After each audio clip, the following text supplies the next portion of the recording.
Dr. Draper, good morning, and thanks for your time this morning. Let's start with, before we go to what these guidelines actually tell us to do, what are we doing wrong as parents with our kids who fall into that age category?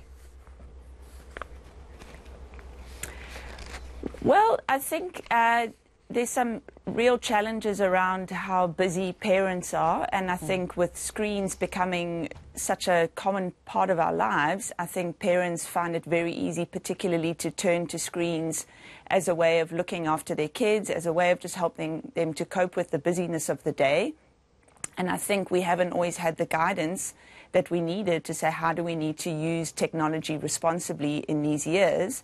And I think that it's just become so much a part of our lives that we can't imagine how we could do life. So part of the challenge is that really young brains are just not well equipped to actually deal with all the stimulation that screen time offers. And so the brain is not able to process it as well. Obviously, the things that they're exposed to on screens can also affect how well they pay attention and how well they concentrate. And if things are changing rapidly, that kind of thing interferes with their concentration and their attention. And as babies, that's not as evident, but as soon as children are starting to learn and to learn numeracy and literacy, paying attention and concentrating and then moving into a more of a learning environment, those things become extremely important as well. So tell us about these guidelines, the 24-hour movement guidelines. What do they actually say?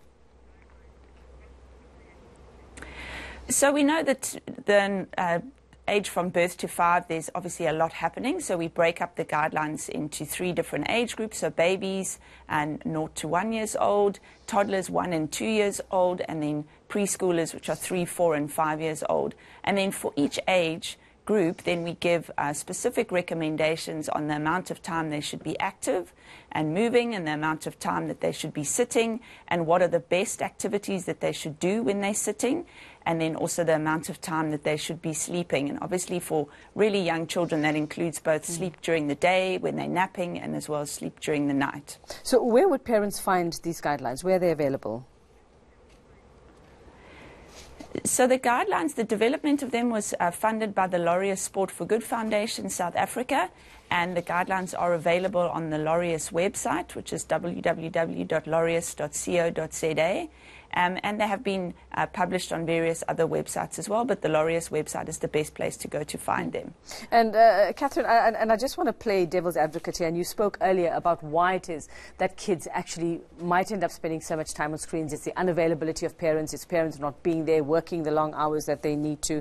And we also have an issue with child safety at the moment. You can't just leave your child to play outside like we used to do in the old days. And also it's a bit of a catch-22 because we tend to have to, say we have to move with technology. When you get to schools, you're playing with tablets, you're learning on tablets. When you get to work, it's all about technology. So how do we actually navigate that to equip our children to be able to deal with the world that is out there that's going to put screens, and make screens part of their daily lives, to also just keeping it to, to where it doesn't actually affect their growth and development? Yeah, so I think it's first of all just being aware that just because something is common and just because something is part of our lives, it doesn't necessarily mean that we know all the risks that might be associated with it.